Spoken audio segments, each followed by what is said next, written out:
But at some point, I really realized education is everything, because every time my dad would talk to us, he would say, one day if I am not around, your papers will be the one fighting for you, because I will one day not be able to provide for you. I will not be able to feed you.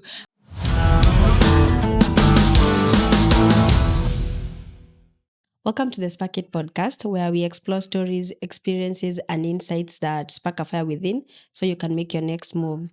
Today's episode takes us to South Sudan, a country rich in culture, resilience, yet one where many girls are still denied a very basic right, the right to education.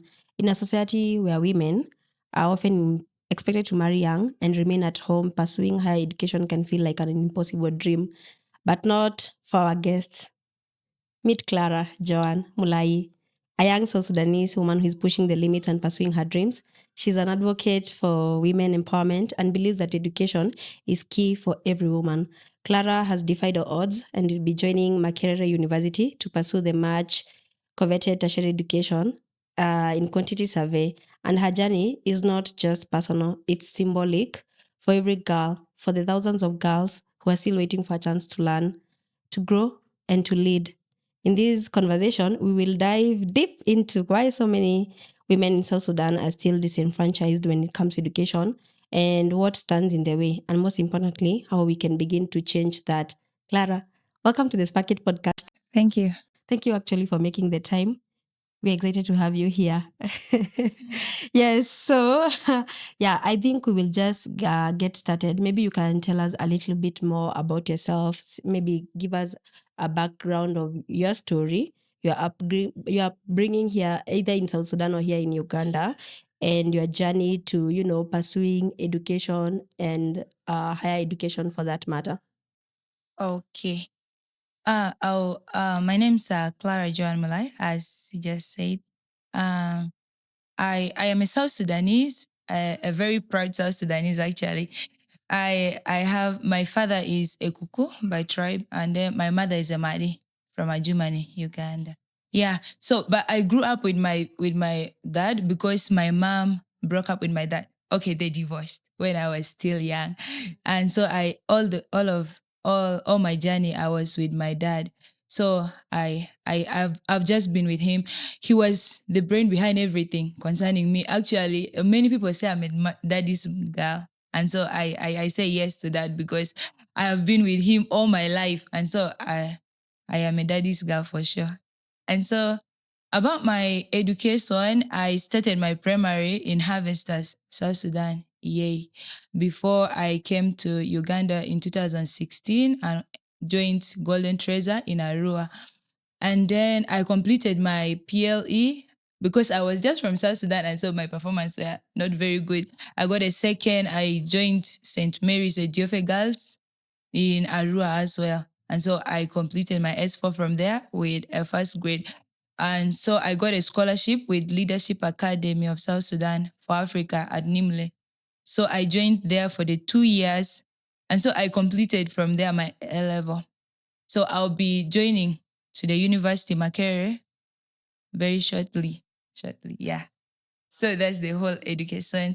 And for my growth, I grew up with my dad, as I said earlier on. Like, it has been hard on him. My dad is a pastor, and so pastors, they don't get salaries, they don't get stuff. And so for us, we just rely on the grace of God, and God has been faithful. He has just been providing every time, and my dad has been pushing us throughout till this time. Yeah. Oh, wow. Do you have other siblings? Yeah, I have. Oh, wow. It looks like your father has played such a key role. Like, he has been sort of your inspiration and somebody that anchors you through like this journey and your education. Could you tell us a little bit more in the context of, because sometimes in some communities, you find that the challenge of why girls don't even attain an education is because maybe even from where they come from, their parents either do not even already believe in that education. How has that been for you, and especially in the context of your dad? Because he looks like to be your biggest supporter. Yeah, actually, my dad is my role model. I can say that before getting external role models at home, my dad is my role model because as I lived with him, he kept encouraging us. about education. Sincerely, I didn't even face those pressures of marriage stuff, because dad was always there. He did not want anyone to talk about marriage next to us, because he feels his girls should study. Because all of us are girls. We're like seven girls. We only have a boy, one. And so he would push us to education so much. And so he has been my role model internally when it comes to home. Oh, wow. That's a really good thing. I think more dads out here should support their kids through school. And it's actually very interesting to know that you have like so many other sisters and then only one brother, and your dad is seeing you guys through this whole process. That's a very inspiring journey. So, why, in your own personal opinion, why do you think education is so important, for example, for you, for your community, and for your country? Okay, for me, I think education is very important for every woman, because there is a say that if you educate a woman, you educate the nation, because a lady will always come back to support that family where she grows up from, and it will not only be the family, because when the lady comes back, she comes with power, with a lot of confidence. And when she builds the family, she goes out to the other people and encourage people. And also a lady, when you educate a lady sincerely, I feel the whole nation is educated, because a lady can have the heart to encourage others. Because when I get educated, my siblings who are following me will look at me and say, "Eh, Joanna's gone to a degree.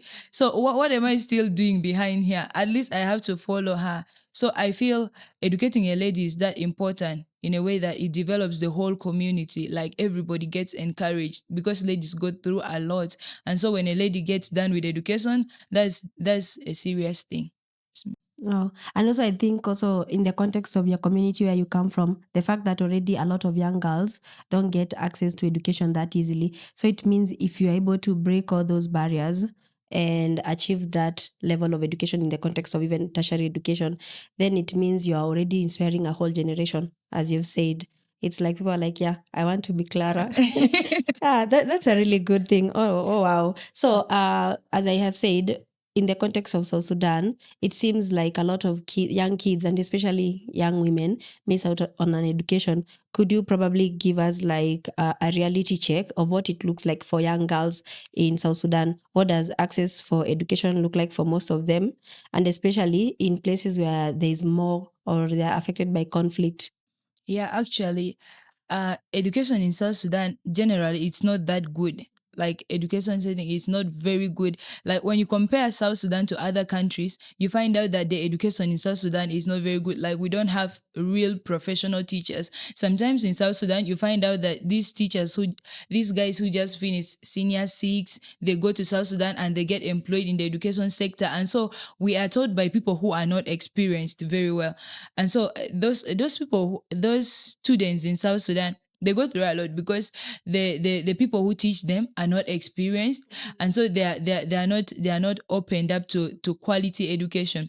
But also girls in South Sudan, they have a lot of difficulties, because the parents themselves, they're even restraining the girls. Like they want the girls to stay at home, learn this, learn how to keep a man, learn how to work. And so parents don't allow their children even to go to school, because they look at girls as dowry. In South Sudan, sincerely, mostly they look at girls as dowry. They'll see their girl growing. There's a tendency where if a girl starts menstruating, there's a way the parents start celebrating, because they know we're already going to start attracting men to come home for the girl. And so they look at girls as dowry.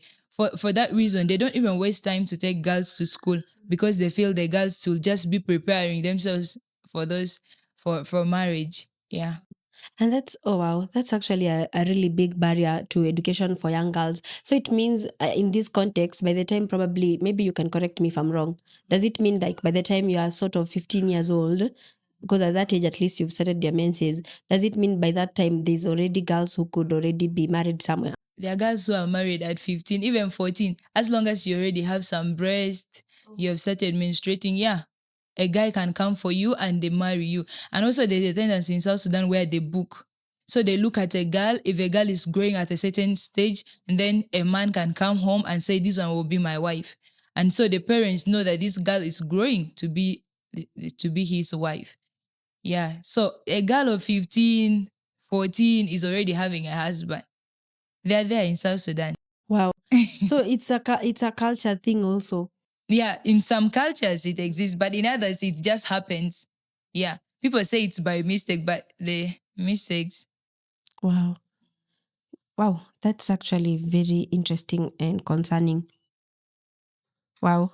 I don't even know. Like I would say in our context, like for example, sorry to insert our problems in Kenya, but Kenya I think has made a bit of progress. There was a time also in some communities. There's our community I worked with the Pokot people.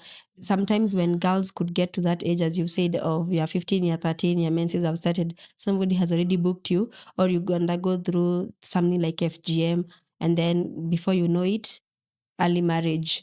And by the time I went to work there, the girls we were working with, you realize by the time somebody is 20, they have 4 kids.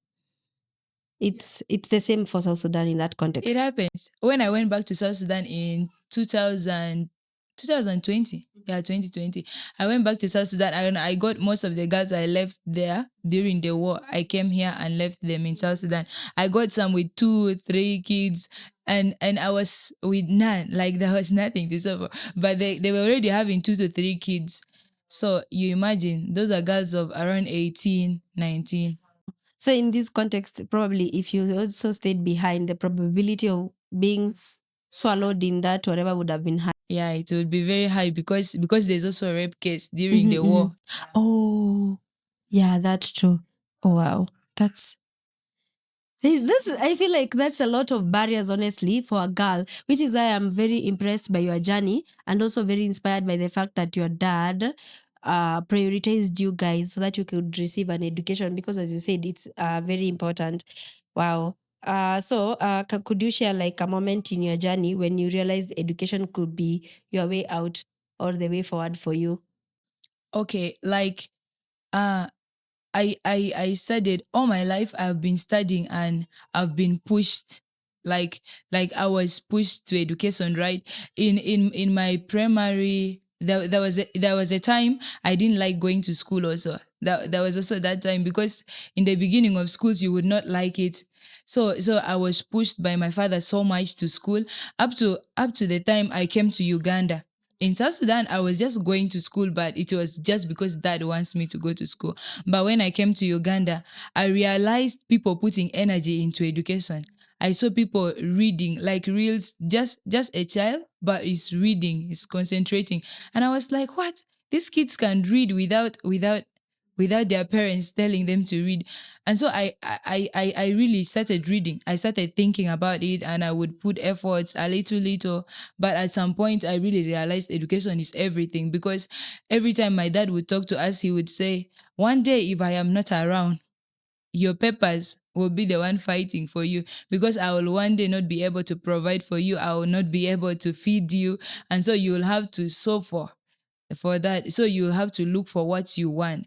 So your peppers will be the ones to fight for you. As per now, he's still there feeding us, but when he will not be around, it will be us feeding ourselves. So I would think about those things when I go back to school, and I'd really put effort in reading because I knew one day my dad would not be around and it will be the peppers. So it's like the future is in my hands. Yeah. Kind of thing. Yeah. That's amazing, honestly. I feel like that's a really good way to push yourself out of a comfort zone. And also when you realize that there's other people cheerleading you and it's your journey and they're supporting you, then it only like makes a lot of sense. Wow. Honestly, your journey is very inspiring already. Thank you. Okay, so you mentioned, let's go back to why girls in South Sudan, for example, most of them end up being out of school. We mentioned a little bit the context of culture, but what could be the other factors that enable the whatever girls, like become a hindrance for girls not to get access to an education? Yeah, I also think the basic needs, the basic needs, because ladies, they need a lot. As we go to school, we shall be needing pads, we shall be needing pants, but ladies need a lot. Like generally for a lady to go to school is a lot for the parent. That's why most parents say boys are easy to go to school, because boys can, you can just give them 100,000 and they buy what they want and it's done. But a girl's shopping list is around 200 and it is a lot. And so most parents in South Sudan, they look at that as a lot of expense on just a girl. And there's a way girls are seen as inferior gender in South Sudan. Yeah, and so without the basic needs, you cannot go to school. You will not feel comfortable. Imagine me in class, I'm seated, and then my men's is that I don't have pads in the dormitory, or I don't have pads even at home. And so I have to go home from the school with that shame, because people at school, at school, students will look at you as if, why did this one leave herself to get very dirty? And so you go home with that shame, you get traumatized. When you reach home, you don't even feel like coming back to school, because you come back to school, people remind you of what happened. And so you have to stay at home for 2 3 days to first finish your periods, and then you come back the next time. But you also feel that even if people are not talking, you still feel that surrounding is not okay. And so I think basic needs is also something that hinders the girls from going to school. Basic needs, the schools are not enough, because we have very few schools in South Sudan. Like when you look at South Sudan, currently I think we have only Juba University. That's the most popular university that I know. But when you come to secondaries are also very few. And primaries are also few. Like in South Sudan, we have shortage of those education stuff. Yeah. Sometimes even in a school, you can go to a school, there are no laboratories for the practicals. The students just study a theory of everything. Like instead of going for practicals, you're reading the procedures. And so you find yourself not performing well. It's like students have a lot they go through. But especially for the ladies, the needs. Ladies, if they don't have those needs, those basic needs, they cannot concentrate in school. Oh wow. Yeah, you've just reminded me. I have another podcast. I did an episode on period shame and period poverty, because when I was growing up, I did experience a little bit of that. And the way you've said, you're in school, you're a girl, your menses are here. The next thing you know, you are standing up, you've soiled your clothes. It's just very shameful. So you are like, I'll stay home until these periods are done. By the time you come, people are already way ahead of you. So you're already struggling. Yeah, I see. And then at that point again, there's already somebody who has come to your home. They're like, this is the one I want. This is the one I want. You go to school knowing that you're even studying for nothing, Oh, because yeah. anytime this guy can come and take you away. So there's no motivation. Yes, even. there's no motivation, because if I go to school and somebody had already booked me, anytime that person can come to my parents and say, I am not ready to take Clara, and my parents will just go and pick me from school and take me away. There was a time in a DFA when I was in around senior 3 or 2. There were these two Dinka ladies in our school. They were netballers. But there was a time, like when it was approaching the UNEP, their parents just came to school and they were like, these girls are needed in South Sudan. And so we were like, why are they needed in South Sudan? Like they're almost sitting for their exams. No, they are needed in South Sudan. And I was like, oh, these ones are already going. They are off. And they were taken. Sincerely, the next time we had a wedding was done and they were already married off. And the guys who come are real rich guys. They come, they go outside, they work outside, they come with a lot of money and then manipulate our parents and then just give the money and takes their girls away. And the girls were S6, they were already finishing. And do you think, maybe in your experience or what you have seen, despite these people being like rich people, do you think they end up treating them well? Well, for Dinkas, I have never seen them mistreating their wives though. Yeah, most of them, they take care of their wives, but although when they marry them, they take them out. So I really don't know what happened out there. I don't know what happened when they go outside. Outside in the context of where? Like they go to US, Canada, because some of them are working, so they take their women. Yeah. So when they go there now, we don't know what happens that side. But Dinkas generally, I have never seen them mistreating their wives. They just leave them. Yeah. But I think at the end of the day, as you said, it's very important for a girl to receive at least the most basic education, so that in case of anything, they can fall back. The way you said your dad encourages you, they are like, if I'm not here, then this gives you a platform for you to work with. And I would think even for them, despite, for me, in my personal opinion, I would probably think, even if you're married to even the richest man on earth, what if something happened to them? Then what next for you as a woman? And if you already even have children, which is why for me, I would think that also having the most basic education is important. Yeah, but for us in South Sudan, sometimes we think the ladies should not even work because sometimes the Dinka tribe, they stop their wives from working. So you come home and generally just take care of kids, give birth, take care of kids. They stop the ladies from working. It's just of recent that I see some Dinka ladies working, but those days they really stop them from working. So this is actually literally a very cultural thing. And to some extent, maybe it has worked well. Okay. Hey, but still, I think there could be the idea of just having a basic Yeah, education. basic education, at Uh-huh. least some small papers.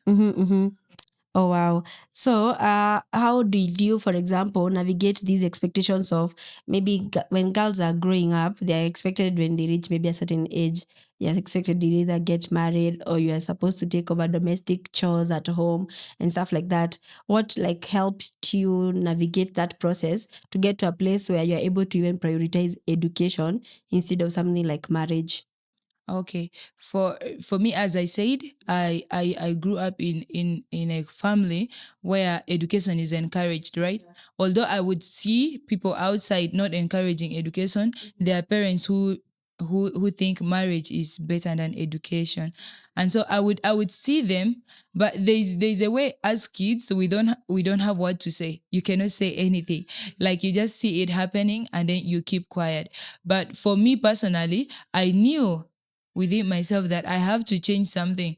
I need to go to that level because there's a time that reached the time in our family where my dad had to pick his graduation coat for his degree. He would hang it up so that you will feel the pressure. Yeah, you would feel the pressure that I also need to wear that gown. So I feel I passed through it because of the push. Because of the push, I was pushed a lot. Although my surrounding were pressuring ladies to get married and stuff, but the family I was in was very hard. It just wanted education. I can honestly, that example you've given of your dad like hanging the graduation coat and all that. I think even me, if I was in your shoes, every time you walk You around it, you, you're like, you walk yeah. around the sitting room and look at the photo. It's like that. This is the inspiration. This is where I need to go. Oh wow, your dad, like I think he's actually such an inspiration, and he has played such a key role. I honestly, on my part, I would say I'm really proud of the work he has done. Raising you girls and all that, and encouraging you to pursue education and stuff like that. And that was good. It was a good thing to hang the coat.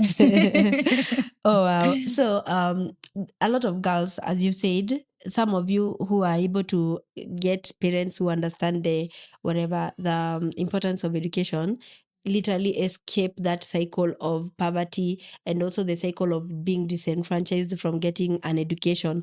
But then again, there's so many other girls out there who are literally going through that. It's either they get married early, they don't get those opportunities, they have no hope.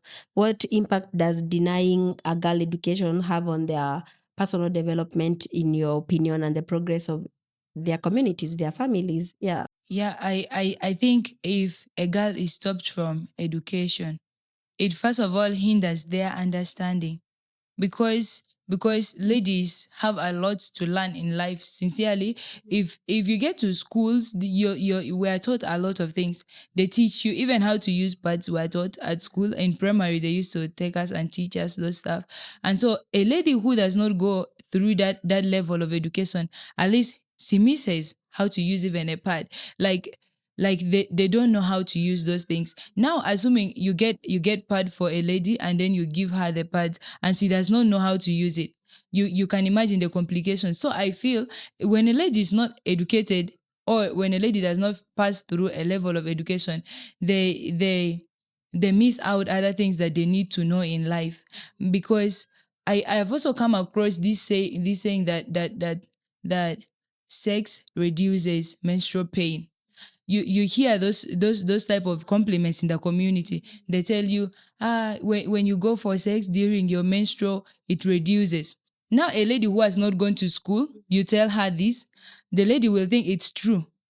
And then she'll maybe if she has a boyfriend or stuff, she'll go and try. And then at the end, the lady gets used to those stuff and then gets pregnant that side, and it's done. So for me, I think if a lady goes to school, she gets the opportunity to get exposed. In school, first of all, people sit in groups, people talk about their experiences, and then you get to learn that, hey, there's something like this. Kumbe, it is not true that sex reduces pain. There are other alternatives. You can take maybe medicines or warm water or stuff like that. You can get those things in the schools, because at home, in the community we live in, people speak anything anyhow. And so when you don't know how to differentiate, you will just get consumed into what they are saying. So I think the ladies who are not getting educated, they go through a lot. They don't get exposed. And then the other thing is their skills are hindered, because in schools we have things like sports, we have shows, talent shows or stuff. And then you as a lady, you will also venture into some of those things, and then you will realize your talent there. And then a lady who is not going to school gets, you're just at home. You'll not even know what you're supposed to do, what you have within yourself, your potentials. You'll not know your potentials. Maybe if you go to school and then you try something, obviously it's not like you just try what you know. You try something and then you fail, and then you say, I think I'm better in this. You try that one, and then until you realize where you're supposed to be, and then you know your potential. But I think ladies who are held behind at home, they're really missing a lot, because they don't get to develop themselves. They don't get to know their skills, what they can do and what they cannot do. And then it affects the general community, because when ladies are not educated, women who are not educated, they come up and then they grow their children. They develop also with that mindset. Like when a lady is educated, assuming you have a woman who is educated, your children come home from school, they speak to them in English. At least the mother is there to do for them their homework. You are at work, your woman does the homework for the kids. Your woman teaches the kids how to speak English, some of those simple English songs. The kids grab things very fast when they go to school. Even they are taught something that their mother had taught them before, and they get, and everything is easy. But I think if we stop the ladies from getting educated, and then we are going to get married to women who are not educated, and then our kids will also be affected by the ignorance of their family. So I just feel we should encourage ladies to go to school sincerely. Women will get educated, because an educated woman develops the whole nation. Like a strong woman develops the whole nation. That's what I think. Wow. I like the fact that you've talked about a lot of missed opportunities. Like if you don't educate a woman, there's all these things that follow. There's the level of ignorance definitely will go high, because I mean the women are usually the first nurturers of their own children before school becomes a thing. So imagine if you educate a woman already before the child even goes to school, they already know the most basic things because they have learned from their mother, which is why it's important. So honestly, and then all these other missed opportunities you've said, like the ignorance leads to, you'll be told in the town center, they're like, oh, your periods and all that, and then before you know it, you're now pregnant. Yeah, like it's sad. There was somebody who tried to tell me that when I finished high school, now that you've talked about being educated, there was this guy I had a crush on. And then they told me when I finished high school, they were like, if men don't have sex, they usually get back pain. Backache. I've ever heard of that also. They get backache. So you can imagine if now you are ignorant and you don't know, as you said, then it means the next thing you know, you start practicing. They're like, yeah, honestly, the lies can be There are a it's not lot. yeah, I know, it's a lot. Yeah. Wow. So do you think in your context, do you think there's more awareness right now around the importance of educating girls, especially in South Sudan, or do you think there's more that needs to be done? I think there's more to be done. Though currently we have those NGOs that are advocating for education. Yeah, like the GESS. Yeah, there's that GESS, and then they give money to South Sudan ladies.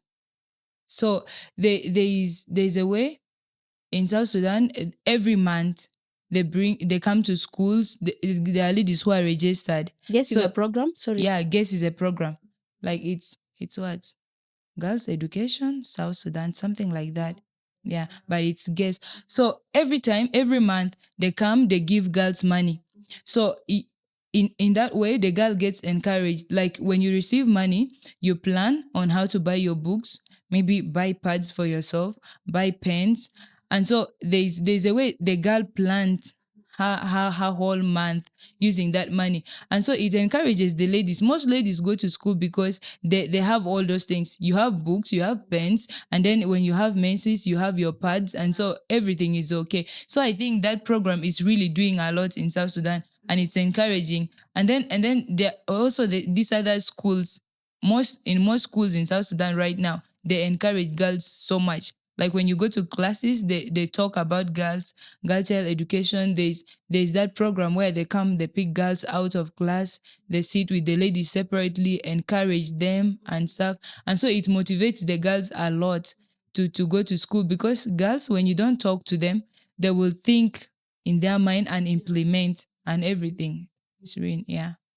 So with something like GESS, it means that the fact that you've been given money to get those supplies, you don't have to worry about anything, because those are the things, as you said, in terms of even menstrual or whatever periods. It's one of the things that keeps girls out of school, because you can't afford a pad. But now if you can afford the pad, now you only have to worry about, did I read? Uh, I think that's a really good program, and maybe even more people should actually do that. But I also liked the fact that you talked about, I think, let's call it mentorship.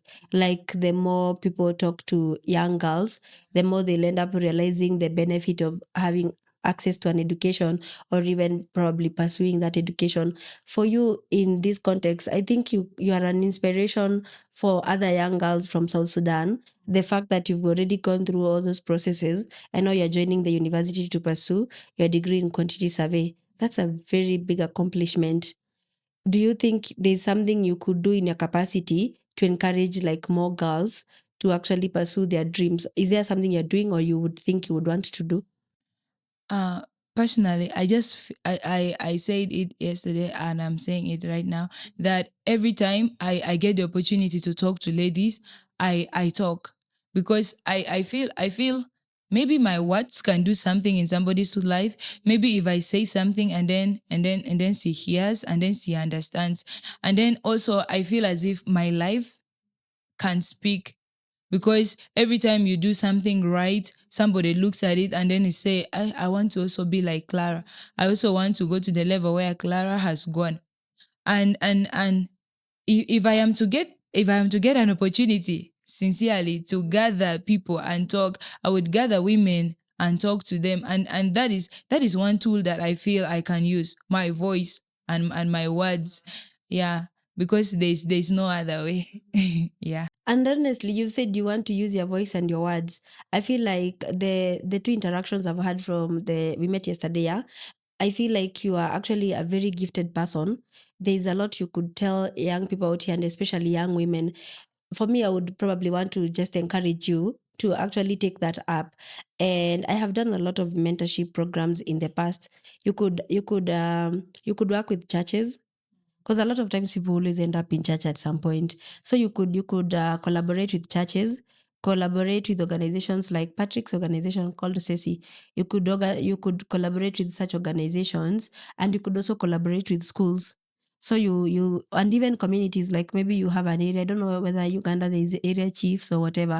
Like probably there's We a have way. areas, and Yeah, so there's a way people gather somewhere, right? Yeah, you could find a way of inserting yourself into that, and saying that the next time there's a meeting, I want to be there, I want to talk to the women, I want to talk to the girls. So the way you said you use your words and your voice, that's how you start. Like you start from the very local level. Okay, you start mobilizing, meet 5 girls, talk to them, make it a weekly thing. Before you know it, you're now meeting 500 girls. You're going to a big school. You are going to a big you have partnered with a big organization. You're like, I'm coming there for a mentorship session. We are going to talk about stuff like reproductive health. Okay, you're going to talk about relationships. You're going to talk about the importance of an education for girls, why they need to even pursue, whether it's vocational training, whether it's going to the university, depending on the level that somebody is at. That is how you use your voice. Yeah, so you should fight. You see people like Patrick, talk to him.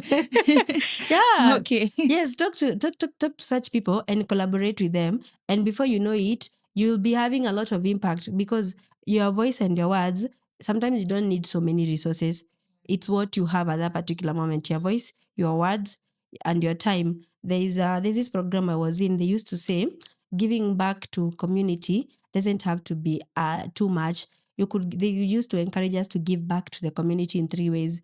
They would say you could use your time, you could use your talent, or you could use your treasure, which could be money. So if you don't have the money, you can use your talent, which could be your voice and all these things you're going through. Or you could use your time now. You have time, you have the talent, the money will come along. And then before you know it, you were encouraging a lot of girls, maybe who are at the verge of saying that they're going to drop out of school, you see?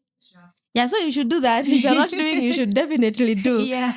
Oh, wow. And what do you think are the practical steps at the community or government or grassroots level that can help more girls stay in school and even dream so big and achieve their dreams? What can be done?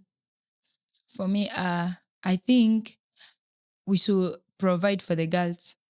We should give them what they really need, the basic things that they need. We should provide for them, because I've seen many girls go into a situation where they don't have those basics, and so they get into men.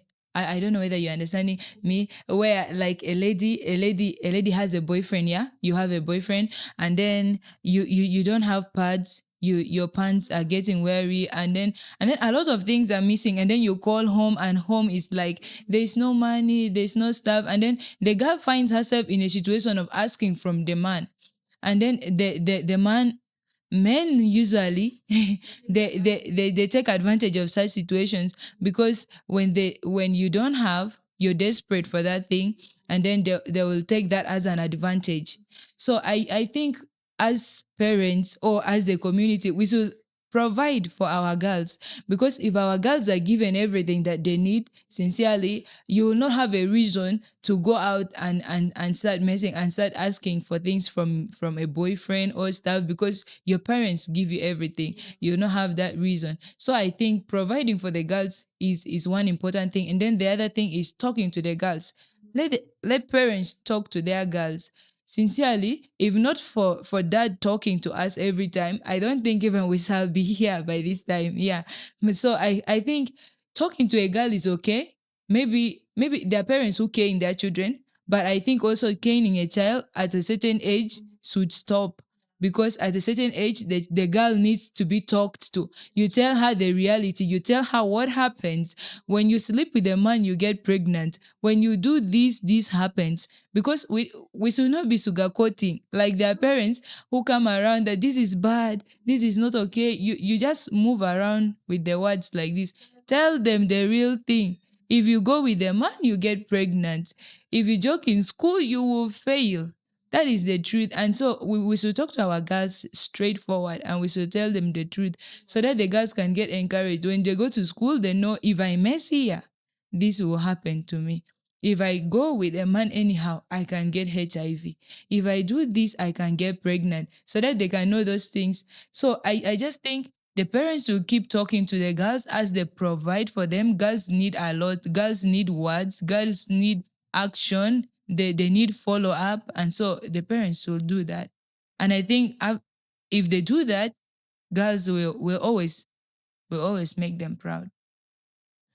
Wow. I think you have spoken so much to the most foundational level, like in the context of a family. If the family could take care of the needs of the girls from right there at home, then at the end of the day, it's very easy to prevent all these other things that follow.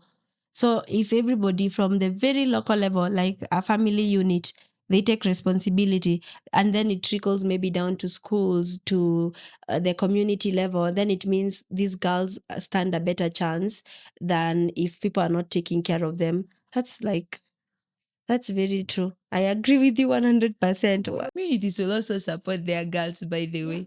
Yeah, because in a community where everyone feels it's our responsibility to raise this girl, and then the girl will grow up knowing a lot of things, because everyone corrects you. You will get to know. But in our current communities, people are relaxed. People will just look at you. Even if you're going in a wrong way, people will just look at you. So and so's daughter, Mulai's daughter is doing this, but they keep quiet. They don't correct you. They just talk and keep quiet. But me, I feel if the community comes together and corrects the child will know what is right, because there are some things that our parents don't see but neighbors see.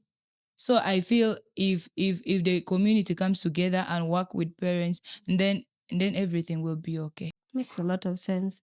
Wow. That's actually, you're speaking to right to the people that literally need to take action.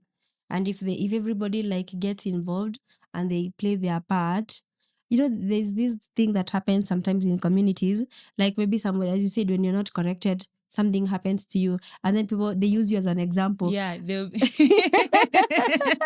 they'll be using you as an example. Hey, Don't did be you like see that what one. happened to her? Yeah, don't be like her. Don't be like somebody's Hey, daughter. that's it. Yeah, honestly. But if somebody was like, hey, you're going wrong, this is not the way to do things. Honestly, I think whatever you're saying is important. And I think initially, I remember in African traditional communities, I don't know what has changed, but the child used to be the child of the community.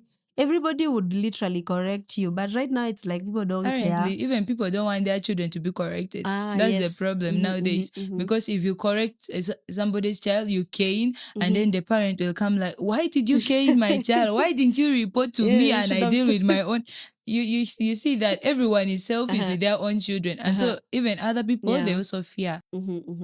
That's very true. So now for you right now, you told me yesterday you'll be joining the University of Makerere. I think by August, end of this month, I think. The Like beginning of the to month, the actually. right now, like in the Actually, next right few now, days. people are for You're orientation. you're supposed to be in school. I'm telling you.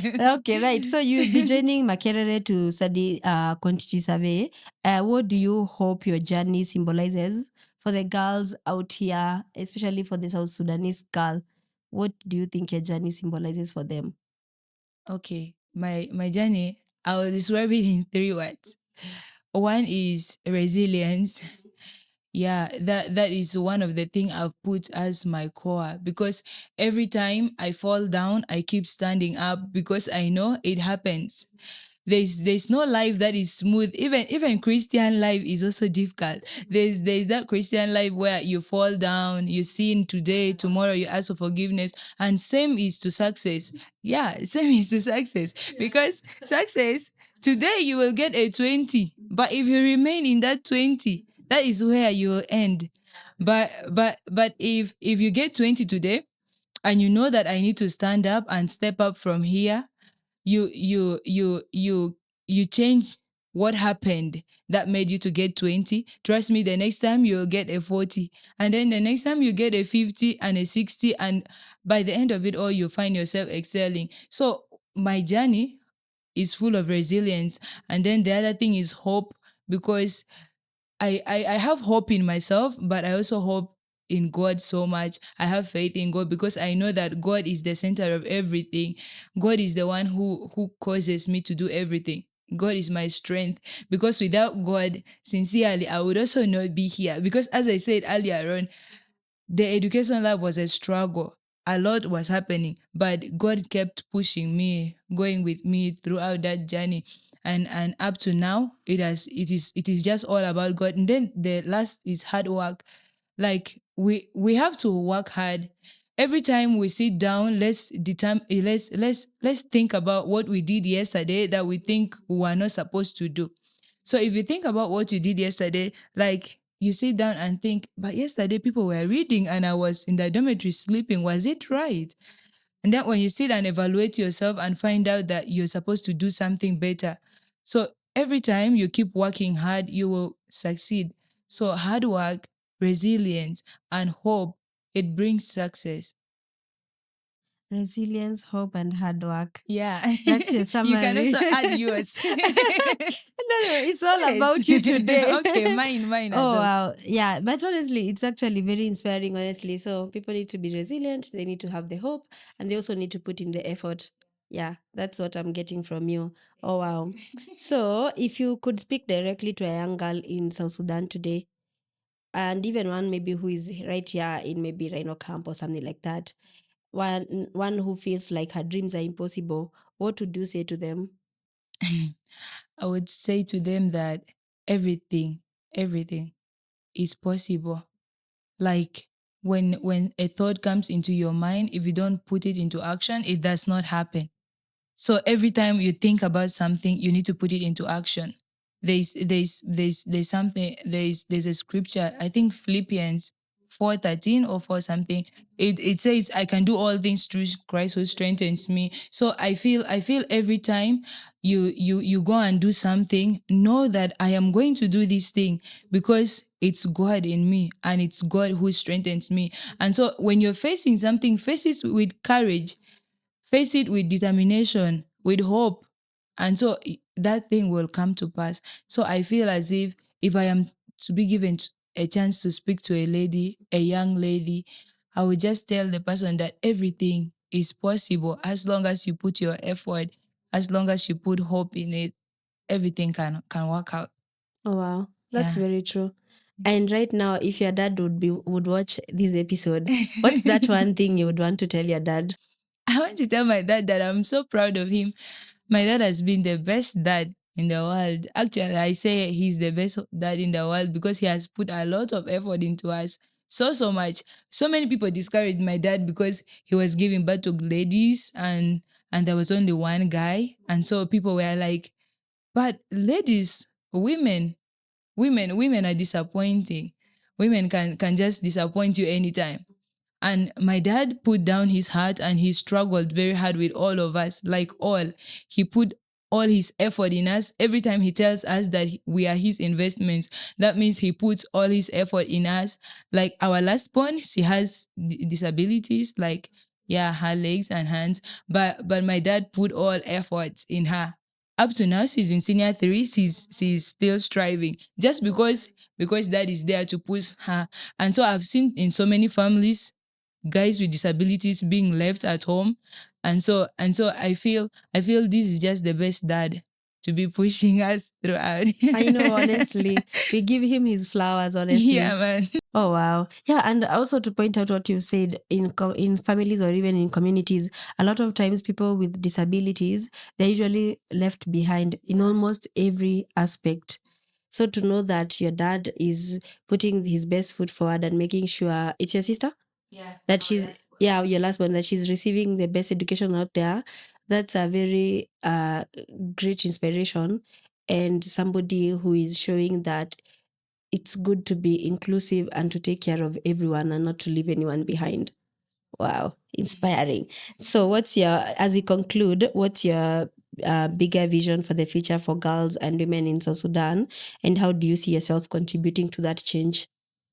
My bigger vision for women in South Sudan is just to ensure that they get educated in any way, though not going through primary, secondary, A level and stuff like that, university. I just hope that South Sudan women get the chance to get skills, even easy skills, vocational skills. At least they do tailoring, they do those plating and stuff just to boost up their financial status. Because in South Sudan, when you look at South Sudan women, you find out that it is rare that a South Sudan woman will actually have a bank account because most of the South Sudan women they are dependent wholly on their husbands. You just sit at home and you wait for that man to bring for you the money. And so I feel let let them get something to do. Like women should learn basic skills, even if they don't go through that process of education, because it is hard sometimes. Parents might not be having the financial, to take them to school or stuff. But I think if they get those skills, plating, you can get some 2,000, 1,000 from it and stuff like that. You can save up money and then you can have some little money. Because these men that we're having right now, men can change anytime and the man can just decide overnight and the next morning you're out of the house. And imagine you're out of the house and you have kids and you don't have anything in your bank account or even your mobile money account. What will come out of that family? Like, it will be, they will go through a lot. So I just think I feel women should get the basic skills, even if not those complicated stuff. Yeah. But they should have the basic skills to support themselves first and then their kids, and even support these men. And because these men go through also a lot to get this money. And so when you're there to buy the food, the clothes for the kids, what the man does is just the school fees and stuff. So they support. That's why we are a companion, a helper. The women are called helpers. We're supposed to help the men too, but we also need to stand on our feet. So I think I don't know what personally I will be doing. I don't know my personal influence, but I just feel I should be a motivation to them. I maybe my life should teach them something. I don't know how, but I just feel. Yes, you already said your voice, your words, and you meet them at the community level and talk to them and inspire them. That's more than enough. Wow. Thank you so much. Honestly, this has been a very eye-opening conversation even for me. I feel like there's a lot of stuff from an outsider perspective that I don't know about South Sudan, which I've gotten to know, even the cultural context of why maybe women and girls sometimes don't get the best of education out there from a cultural context, which I didn't know, but now I know. So thank you for sharing your insights and also for making the time to show up. I like what is on your t-shirt. Stronger women. Stronger nation. Stronger nations. Yes. Honestly, that's a very good slogan. I think I should put it on a t-shirt too. Yeah, but thank you so much for making the time and also for speaking some power to what is happening in South Sudan in the context of women and also what can actually be done. I feel like this episode, once we share it, I feel like you should also share it with the network so that other young girls out there can be inspired and realize the importance of an education and why they should actually pursue their dreams. We are proud of you from this at the Spark It podcast, honestly, for what you have done for yourself. And it also shows the importance of a community that pushes for you and they're cheerleading you from maybe your father and the people around you. And that's what it takes for women to be empowered. So thank you. Thank you for also empowering us in that way. You're welcome. So we are going to wind up the conversation there. Thank you, Clara.